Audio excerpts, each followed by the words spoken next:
Hello and welcome to the Majlis Podcast, Radio Free Breathing Liberties Current Affairs Talk Show focusing on Central Asia. I'm Mohammed Tahir, host of the Majlis and Radio Free Breathing Liberties Media Manager here in Washington, D.C.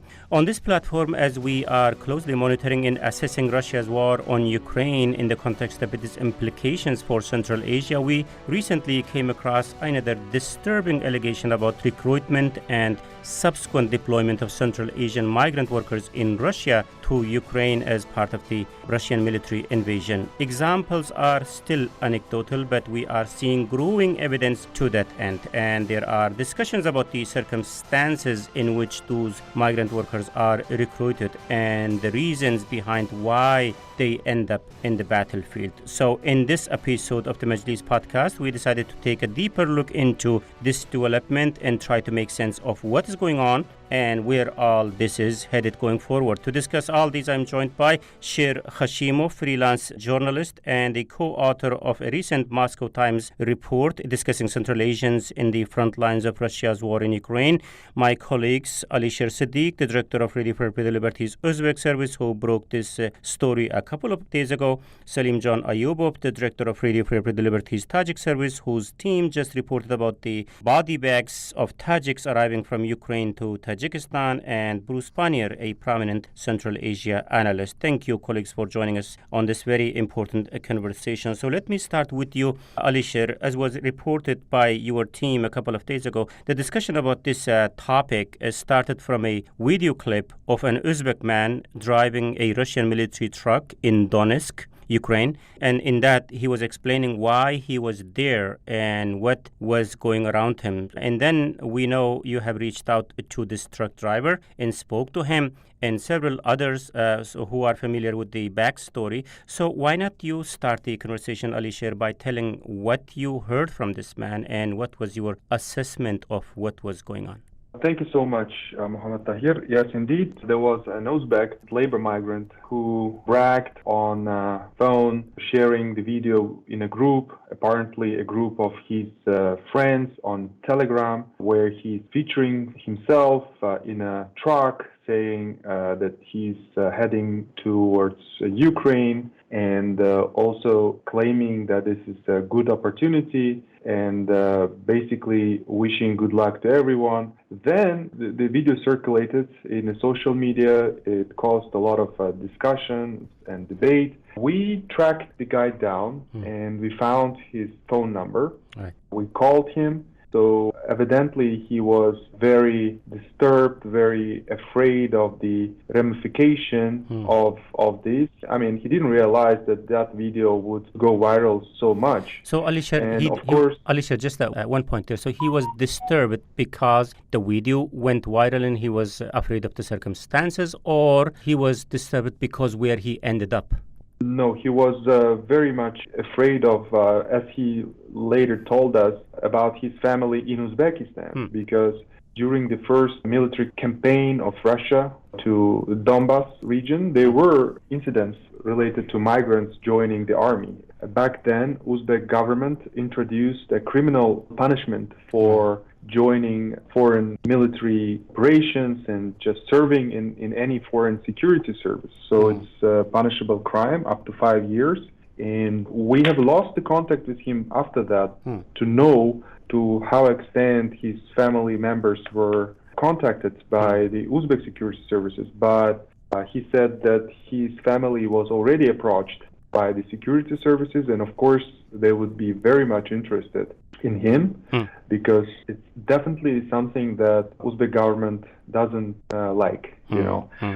Later he appeared in another video, apparently after being pressured so much, where he completely denied his own video, saying it was a joke, I wasn't in Ukraine, it was Moscow, so I was just joking to my friends, and that went viral. But we know that it wasn't a joke because we talked to him, you know, in a separate interviews, which is all recorded. So where he explained the reasons, and the reasons, of course, I'm sure we're going to talk about it certainly in detail. Yeah, where he said he was incentivized, how to say it, like he received incentives to do so. We even tracked down the organization that actually promoted this. Mm. And then how he ended up as a contractor Right. of a company that has a contract with the Defense Ministry of Russia. Right. Yeah, we are going to talk about all these details in terms of what goes on behind the door in terms of, before they actually end up in places like Ukraine. So just to kind of do a couple of reality check thing here, Shir, on Alisher's note, you and dear friend Colin Wood had a terrific follow-up story on this in the Moscow Times last week, where you guys go beyond the truck driver and kind of pinpoint a couple of other evidences which points us to Ukraine with regards to Central Asian migrant workers' involvement in this war. Tell us, please, what are the other evidences we have in this? There's a lot of circumstantial evidence pointing to the Russian government recruiting Central Asian migrants in Russia to serve in its war in Ukraine. Some of the evidence that we found, first of all, Ukrainian newspaper, Ukrainian Pravda, leaked a list of 120,000 Russian soldiers currently fighting in Ukraine. The list is huge. It's 6,500 pages. It includes military personnel names, registration numbers, and places of service. And while that list has not been verified independently, it comes from a reputable outlet that has a history of finding this sort of information in the past. And basically, we look through that list, 6,500 pages. And if you look for specifically ethnically Central Asian names, for example, for Tajikistan, we search for Tajik roots like Bobo or Salim and things like that. And if you do that, there are multiple names that pop up that are clearly Central Asian names, right? Another evidence that we have, we spoke to the civil rights activist Valentina Chupik. Chupik is a very famous advocate for migrants' rights in Russia. She became such a nuisance to the Russian government for her work defending labor migrants in Russia that in 2021, she was essentially kicked out of Russia because of her staunch work defending migrants. So she's well known in the migrant circles in Russia, and she told us that she has been receiving dozens and dozens of calls from Central Asian migrants in Russia telling her that they're being coerced into serving in the Russian army in Ukraine. Along with that, we have reports from our colleagues from the RFERL Uzbekistan, RFERL Kyrgyzstan, and Tajikistan about certain individuals appearing to be serving in the Russian army in Ukraine. So there's a lot of circumstantial evidence that points out that it's probably true. One of the clear evidence is, of course, body bags are arriving to countries in Central Asia. And Salim Jan, your team has been reporting about this week. Tell us, please, about the content of your reporting in terms of those Tajik citizens, I guess, in this case, Tajik citizens dead in the battlefield in Ukraine, and their dead bodies were brought back to Tajikistan. Yeah, we had a report about that. However, the first one, the 50-year-old Said Akbar Saidov, was killed on March 17, and the second one on March 21st, but both brought on March 22nd. Actually, we received information about 4 bodies, but there was unconfirmed information from our sources that day almost 15 bodies were brought to Tajikistan by Russian-based officers. But what is hampering our job that neither relatives nor officials, no one is eager to talk about them. Probably it could have many different reasons. First of all, we know that authorities are always successful in convincing relatives not to talk to media. And second, maybe those relatives themselves are reluctant to talk to media about those killed because it's actually uncomfortable and a bit embarrassing for them, because day and night Tajik state media is talking, singing, dancing about a glorious country of Tajikistan, about national values and so on. And on this background, maybe it's uncomfortable for them to talk that why their sons killed in a war 1,000 kilometers away. Yeah. And even from the religion point of view, we are receiving some comments that users are writing that they blaming actually those who are participating in this war. Yeah, sure is right. We also received this list of Russian soldiers with their registration numbers and so on. However, what's interesting, the names of those who buried in Tajikistan were not on this list. This is first. Second, maybe about names that they are real people. They were in Tajikistan working closer with the Russian militaries during the civil war. Actually, the Tajiks have always been part of the Russian army, Yeah, Salim, you are cutting off, but hopefully we are not missing a huge chunk of what you are saying here. What I was thinking about is when you were talking about, like you said, those names, the ones whose dead bodies were brought to Tajikistan, was not found on that list. So I'm just wondering, how do we know those people whose dead bodies were brought back actually killed in Ukraine? So those bodies were delivered to the relatives by representatives of the Russian base in Tajikistan. And the officers of the Russian base handed papers to the relatives and told them what happened and told them that the families of those guys are eligible for the help of Russian government or Russian kind of compensatory payment and so on. No, we have no doubt that those, at least two of them, it's verified information that they killed in the Ukraine.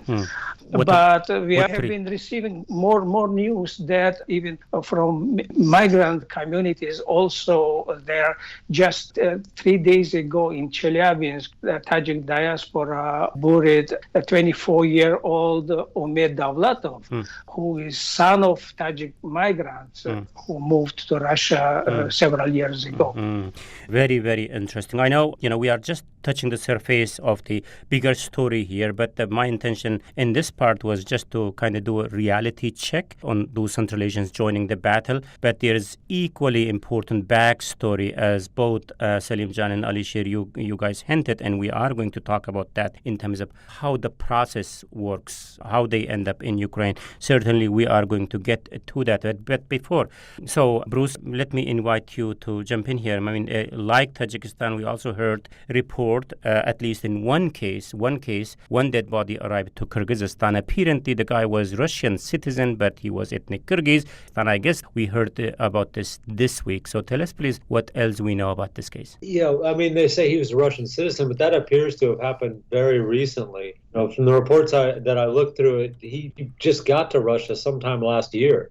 He had only obtained, so he would have obtained citizenship after that. His mother was already working in Russia, so that's probably what got him there in the first place. But somehow or another, he ended up, I don't know if he found a job or what, but he was in Norilsk, way up north in Russia. And then 4 months ago, he joined the military, the Russian military, of course, So, I mean, he technically was a Russian citizen, and so therefore he was, I suppose, fair game. He's 19 or 20 years old, so he would have been eligible for the draft, without a doubt. It's unclear why he went into the army, but like I said, it only happened like 4 months ago, and he couldn't have been a Russian citizen that long either. So, but yes, he was definitely killed, and his body is, I don't know if they've actually brought it back yet, but it's supposed to be brought back to the Khan base. That's the Collective Security Treaty Organization and base in Kyrgyzstan, but actually it's under Russian command. But we know, and they know for a fact that he died in Ukraine. I mean, they're describing him as having died a heroic death and all that stuff. So it's very clear that that's where he was killed. Like I said, I've seen the reports that say he was a Russian citizen born in Kyrgyzstan, but he appears to have been a Kyrgyz citizen until, just even a year ago. But it's one definite case of a Kyrgyz citizen being killed, and really young. I mean, Salim John was talking about the two bodies that came home, and the one guy was 50 years old. Whereas, like I said, this guy, the Kyrgyz guy, seems to have been 19. You can see the spectrum of people that are getting caught up in this and sent off to Ukraine as part of the Russian military. Very interesting. I mean, we are talking about some of the anecdotal examples here, like, for example, a couple of people that we have seen, we were able to confirm that dead bodies arriving back to those countries. In the case of Tajikistan, Salim Jan was talking about this, and also in Kyrgyzstan. Probably we don't have clear picture of the human cost of this at this stage. No surprise. I mean, how we know, even Russia doesn't report about the losses in Ukraine, so how Central Asians will even know about the casualties of their own citizens who might have gone there from Russia. Of course, we have to treat every piece of information we receive with caution. There's lots of misinformation is also going on this topic. But given there are millions of Central Asian migrant workers, and given the fact that Vladimir Putin, I guess, has actively urged the recruitment of foreigners into the Russian military, especially to Donetsk region, there's no surprise we are, getting these kind of reports. So, Bruce, also, we heard from all of our colleagues, Salim Jan and Alisher and Shir, what we heard. What does it tell you in terms of how deeply Central Asians are pulled into this? Well, depending on which reports you want to believe, it seems like the Russian military got desperate pretty early on to bring in more troops, even though it seemed, there was stories that said they had 190,000 soldiers ringed around parts of Ukraine. You wouldn't have thought they would have needed extra troops, but their performance so far has been pretty bad. And it just kind of shows that they need more soldiers. That said, you also have to remember, too, that a lot of the people generally in militaries around the world, but certainly in a place like Russia, they're drawn from poorer families. Yeah. Kids from affluent Russian ethnic Russian families probably have there's like a dozen ways at least to get out of military service. So a lot of people get out of military service, and it's left, unfortunately, to poor families, or in this case, migrant laborers or anyone they can pull in, so that they have bodies out there, can fill up the brigades and divisions and everything. And I think they just figured that Central Asians were fair game, even if they're migrant laborers. There's also reports that, people from the northern Caucasus region of Russia are huge numbers of them are also in the Russian military that's in Ukraine right now. But like I said, it seems like Russia, one, underestimated how bad this would be. And then, two, right away decided that they needed to get as many people into the military as possible for duty.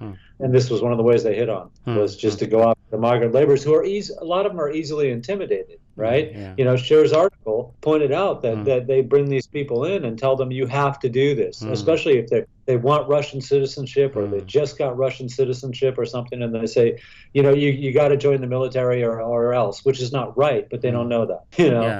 So they sign the paper. Yeah, there is a lot to talk about on that aspect. Certainly, we are going to do that. Alisher, just one last point before we move on in terms of to talk about the reasoning behind that. So I guess it was maybe my impression, or maybe there was a actual reporting in the report that you published last month, driven by this truck driver's comments and your subsequent interview with him. I guess my impression was that it is not only Russia where Central Asians are fighting. I guess there are some Central Asians on the Ukrainian side of the battle too. Yeah, of course. This is, and these are completely different type of people, because they're going and joining Ukrainian military with a completely different set of reasons. So one of the guys we talked to, an Uzbek guy, he used to be a blogger and writing a lot about Russian aggression, and joined Ukrainian army just after arriving there immediately. So without any, let's say, personal benefits, and that's a different people. And we talked to one of them, and he even openly discussed that he doesn't afraid of going back to Uzbekistan. I mean, obviously they would not be able to do so. They give their reasons, motivation for that, and they believe the Russia should be stopped and Ukrainians should be helped. Yeah, these are very small number of people, I guess. And they basically openly say, totally realize how it is viewed in Uzbekistan by the government. Very, very interesting. So, even the bigger question is, why on earth do you really go there in the first place? In case of Central Asians allegedly recruited by the Russian side, it seems to be there are some answers, but also lots of confusion. So let's continue the discussion talking about the cause, the reason behind why Central Asians are taking this dangerous route.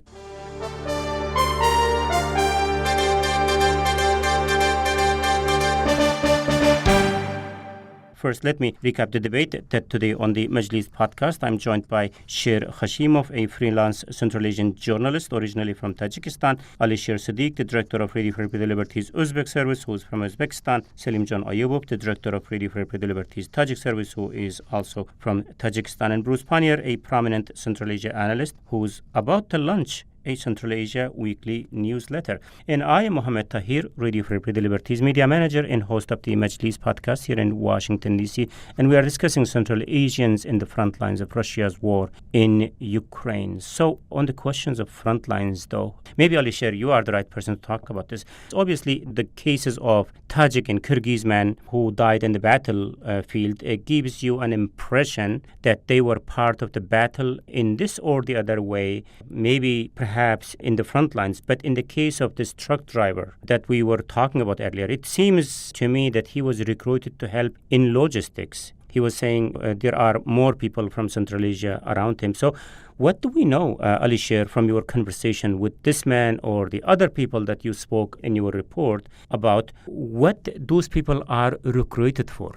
Yeah, we had a pretty good verified information from the previous Russian campaign to Ukraine, since 2014. And we had also reports about deaths of Uzbeks on the front lines. We even interviewed one guy back then. But particularly the latest case, he's a driver, and he's working for a company, state company, which is a contractor for the defense ministry. So you can imagine the scale of this invasion, and of course, Russia would need to employ a lot of people behind the battleground. So they need some people who drive. They need some, logistics. They need maybe some constructions. And maybe even cooking food. So my guess that this guy, he was not intended to be physically drawn into the battle, but to be a part of this invasion. But it doesn't diminishes his role, in general. Obviously. But one of the human rights activists, I guess you were talking in your report, Ali Sher, she says that these people are used, what's the right term for it, as a human shield or something?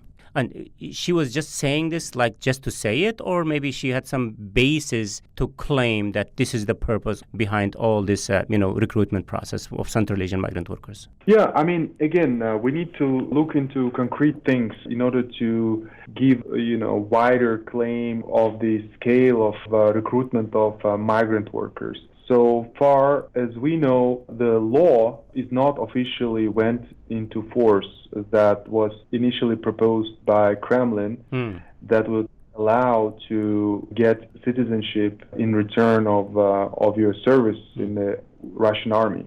But there are a lot of speculations and claims that though there's no law, it's still a big help to move forward your applications for citizenship. So currently, only permanent residents of Russia, though they can have a Central Asian passport, can be recruited.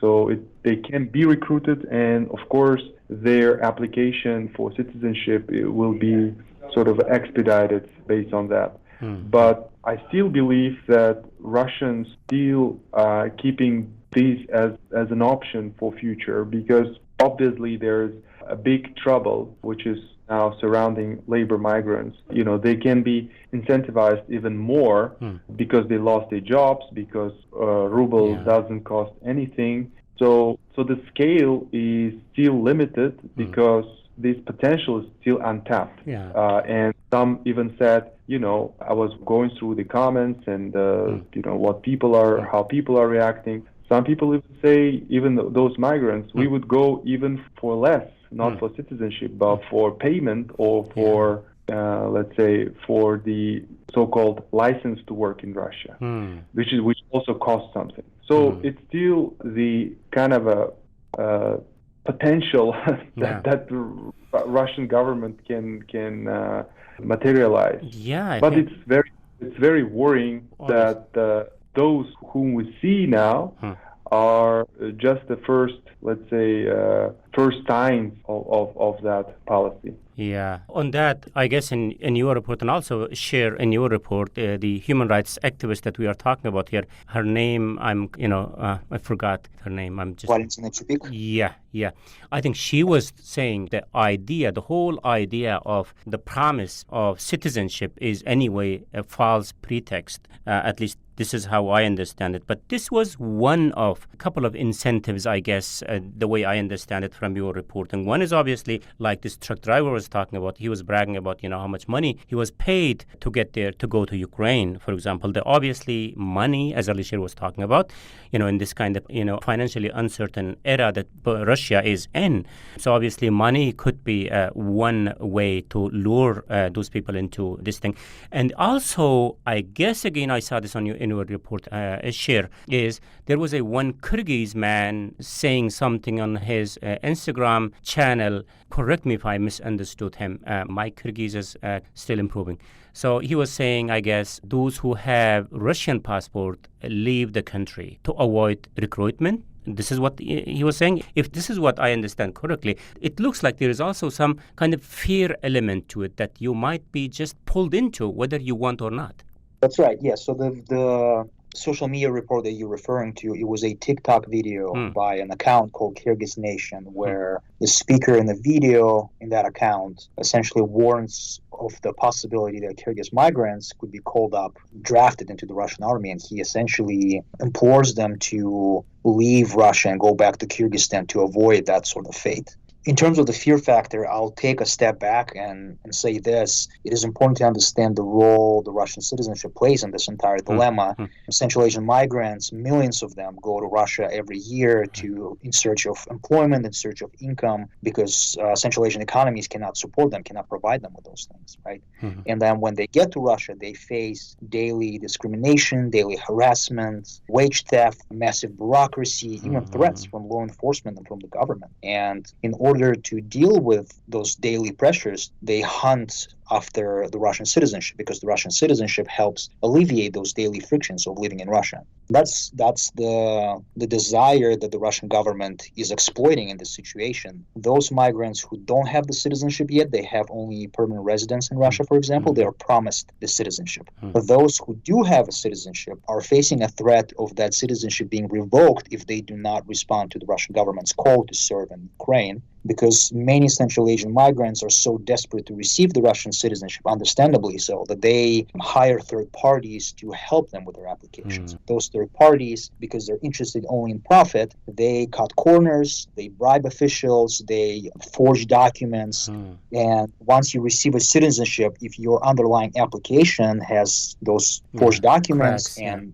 bribed officials, it makes you vulnerable to lose your citizenship, right? Because the Russian government could say, hey, listen, we know you have this mistake in your application. You don't show up to the draft, we will just revoke your citizenship. And that's just, it puts the Central Asian migrants in this impossible situation where they could lose the citizenship that they spent years working for and go back to Central Asia to do what? There are no jobs there for them. Salimjan, earlier you were also referring to some of the discussions in those, social media channels among the Tajik migrant workers in Russia. What they are talking about in terms of the incentives, the reasons why they do what they do in terms of joining the Russian military and going to Ukraine. What are they driven by? There are several group of users pushing ahead different ideas.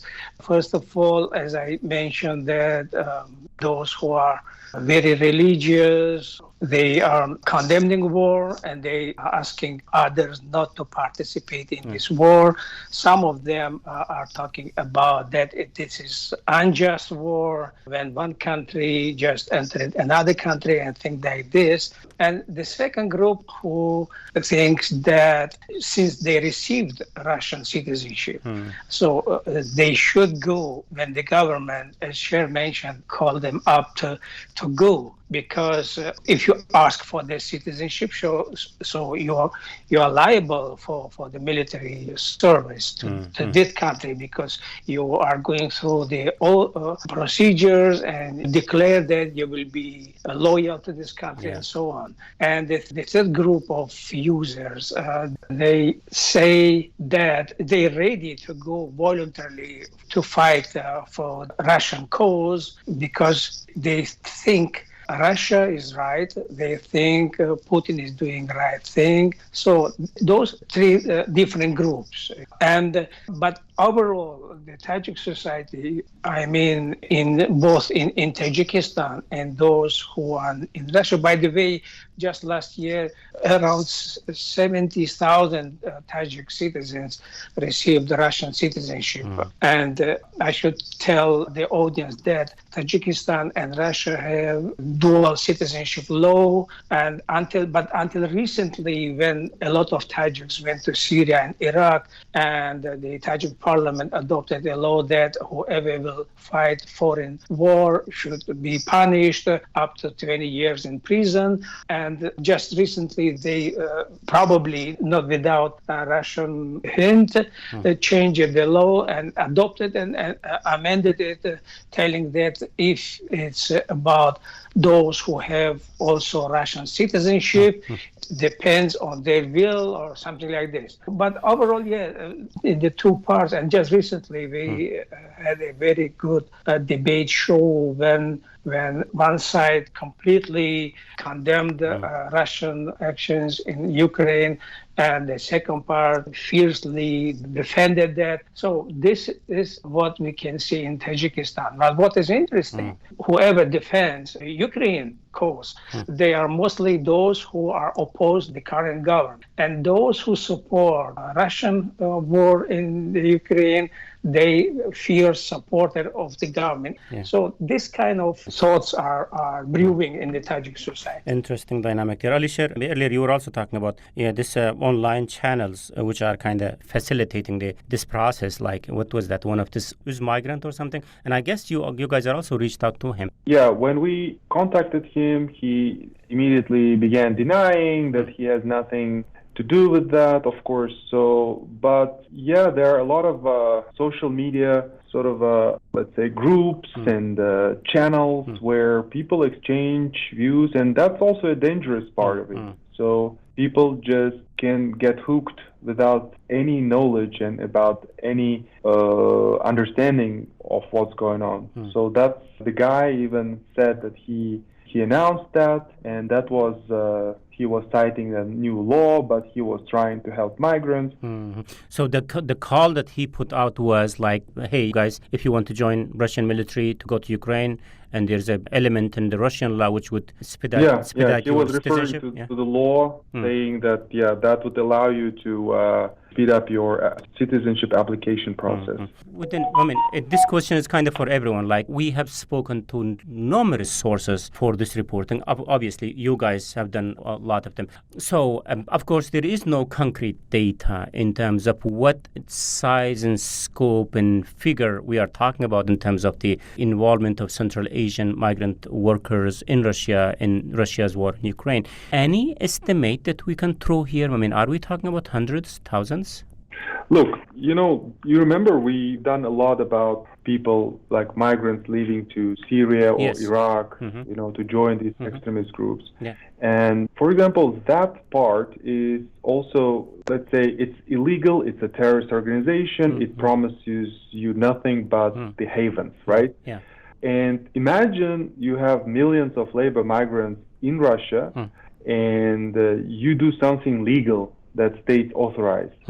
So you can get paid, you can get citizenship. So the scale would be comparable, I guess, because if this genie will be released from a bottle, then it can be huge, let's say, infusion to Russia's army. But I would be cautious at this moment to say that this is this is something which is offered widely. Because for that, we would need to see some recruitment points where migrants can be lining up. So we don't see that yet, and we hopefully will never see that.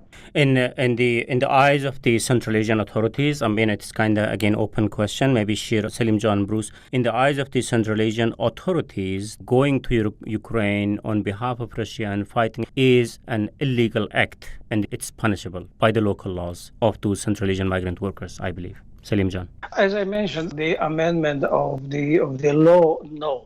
Whoever have dual citizenship, and participate in foreign war, they will not be charged. But what going about back migrant to workers? the question that for the time being, maybe we can talk about maybe hundreds, I think, because we have been receiving a lot of videos, a lot of materials. Unfortunately, it's hard to verify them. It's difficult. But for example, I will tell you just yesterday we received a video that two Russian soldiers are helping in either Russian or Ukraine old women in some part of Ukraine, and around them we have seen a lot of damages made by war.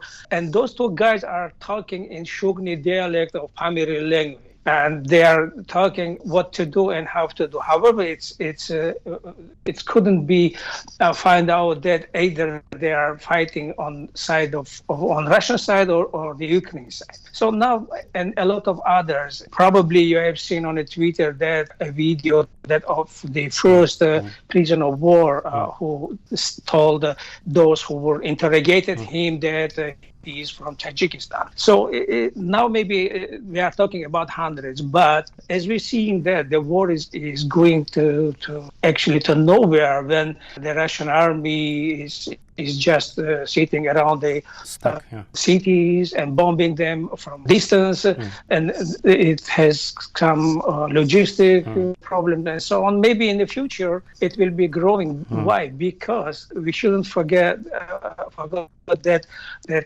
migrants are oppressed nation. Migrants are those who are doing a very dirty job and without any safety measures and so on. Every year, about 1,000 Tajiks bodies have been delivering from Russia to Tajikistan. Those migrants, some of them was killed by skinheads, another one just fall down from the high building and so on. So those migrants are oppressed nation, and when the Russian authorities will decide to strengthen their military forces using migrants, so they can do it easily. Right. So, Bruce, I have two questions here, and obviously we are going to wrap up the conversation just in a minute here. One question is, we are talking about this, and these type of anecdotal examples are on social media here and there, everywhere. Have you seen anything Central Asian authorities are doing about this or trying to do anything about this? No, I haven't, actually at all. I mean, in the case of the Kyrgyz, the young Kyrgyz guy that was killed, at least local officials were willing to say, yeah, he was from here and we're sorry this happened and stuff. But top officials don't seem to want to acknowledge that this is going on at all. You know what I mean? A minute ago, you asked, they said, well, why? That they're in danger of being sent to jail, prison or something if they go home after fighting. Yeah. But, technically they're citizens of Russia. So one, chances are they probably aren't going home, even if they survive what's happening in Ukraine. But two, like I said, they're citizens of Russia at this point, so they haven't broken any Russian law by being part of the Russian military that's in Ukraine. As long as they're not going to reclaim citizenship back in Central Asia, there's really nothing you can do. But I also understand there are migrant workers among them, like migrant workers in a way, like they are not yet Russian citizen. Maybe they have permanent residence, or maybe illegal migrant workers, isn't it? Well, as we've heard here, I think that part of the deal for them to join the Russian military was that they would get fast-tracked for Russian citizenship. But not yet citizen, right? I imagine a lot of them believe that's true. No, what I'm saying, but that also kind of gives me an impression that they are not yet citizen. If they are joining Russian military in the hope and anticipation of getting Russian citizenship on fast track, so they are not yet citizens.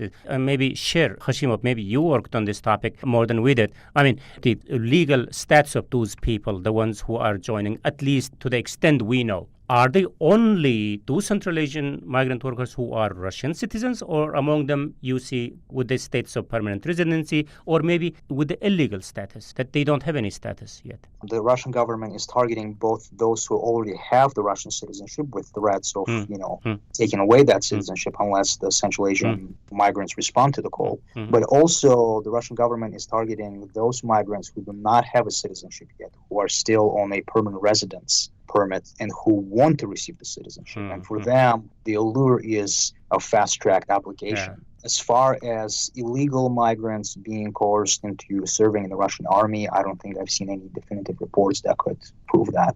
Okay. We really need to wrap up. Bruce, is there anything we missed talking about today? Of course, there are so many different elements that we need to be talking about, but for the purpose of this conversation, is there anything that we have missed and we should raise before wrapping up the conversation? No, I mean, I think you covered pretty much everything. Obviously, the reaction back home and how that's going to play out in coming weeks will be interesting, too. If bodies keep coming back. There's so little connection for Central Asia to what's happening in Ukraine. This will be growingly unpopular. Why are Central Asian citizens dying, John said, thousand kilometers away in a European war again? In someone else's war. And also, maybe just the final question here, people who really monitor this conversation on those online channels that perhaps we miss and we don't have access to, from that conversation, maybe Ali share, Salim John, from that conversation in those back channel online platforms, what's your impression that where is this thing going forward? Where your eyes are going to be to determine where is this going from what you hear in those channels? Generally, the bigger realization, the bigger eye-opening reality is that migrants, they gradually know that Russia will no longer be a place where they can earn money. So this is a big thing. And the talks that earning back in Uzbekistan is now better than staying in Russia. This is one big topic. The other big topic is that after the war finished, many look to Ukraine, where a lot of construction workers might be needed, after what happened there. So maybe Ukraine is a future destination for Uzbek labor migrants in that context. But that's what we hear. Salim John, any thoughts on that? I mean, particularly what I was interested to hear is from we're talking obviously in the context of Central Asians being recruited and sent to Ukraine. From that context, I mean, what's your impression from those online conversation and those Instagram and Facebook or whatever channels that people talk about this? What is your feeling? What people are talking about? And based on that, where we are headed after this stage? I completely agree with Alisher. He mentioned two very big aspects, but I need to add that in terms of eye-opening, yes, it helps migrants to understand what is going on around them. For example, if their son is killed in this war, or son was recruited or called up to go to war, this have also an impact on them to understand why they received Russian citizenship and what will happen next and things like this. And also, even just a few days ago, I came across with the comment that a guy is saying that just thanks God I didn't apply for citizenship. I was thinking I collected all the documents and I was going to apply for the Russian citizenship, but now I stop all the procedures. I will not do that, And of course, they will either. Alisher mentioned that there will be no jobs for them. Already those sanctions are closing a lot of entities, a lot of enterprises, and they are losing jobs. So there will be no reason for them to stay in Russia, and they're looking for other countries. Is there anything,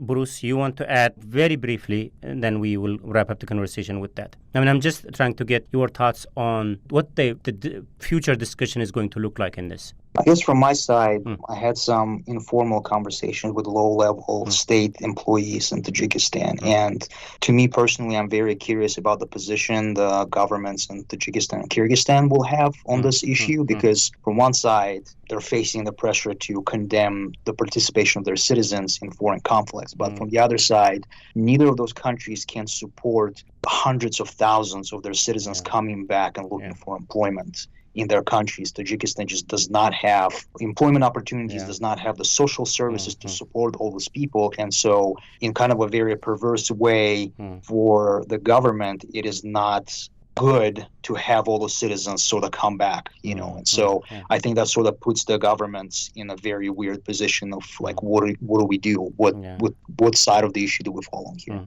Yeah, obviously, regardless of the number of their citizens fighting in Ukraine on behalf of Russia, the war itself obviously is devastating obviously to Russia, to Ukraine, and also all those countries which relies on Russian economy and Russia on so many different ways. Bruce, final thoughts from you? It looks like this conflict or the war is going to drag on for a while now. And I think that these cases that we've been talking about today are the first of what will probably end up being hundreds if this keeps going. Migrant laborers and people looking for fast track citizenship and stuff be drawn into this more and more. And, if recent history is any precedent, maybe a lot of people in Central Asia won't want to go to Russia to do, as migrant laborers, and maybe some that are there will come back. But, in 2008, when there was a global economic crisis, they stayed. And when the first separatist campaign on Ukraine happened in 2014, they stayed. And they stayed when the price of oil went down and the Russian economy was in bad shape, in 2015, 2016. So I imagine, millions are still going to stay, and they're going to be, unfortunately, at risk of being, certainly the young men will be at risk of being dragged into this. Yeah. A couple of days ago, we have seen, Minister Shaigo talking about, what's that, 16,000 Syrians willing to come to Russia to take part in this conflict on behalf of Russia or something. So there is already sort of a precedent that they are opening the door for even people who are far away from that region could join the conflict. But let's see where the conflict goes. Let's see what kind of ideas Russia has about Ukraine's future. I mean, currently it looks like, the Russian military is stuck. But let's see what we will be talking about in 2-3 weeks from now. So here with this, we have to conclude the conversation. So thank you very much, Shir Hashimov, a freelance Central Asian journalist, Ali Shir Sadiq, the director of Radio Free the Liberties Uzbek service, Salimjon Ayubov, the director of Radio Free the Liberties Tajik service, and Bruce Pannier, a prominent Central Asia analyst. Thank you very much, colleagues, for joining us today. And this is from me, Mohammed Tahir, host of the Majlis Radio Free the Liberties current affairs talk show focusing on Central Asia. Until next week, bye-bye.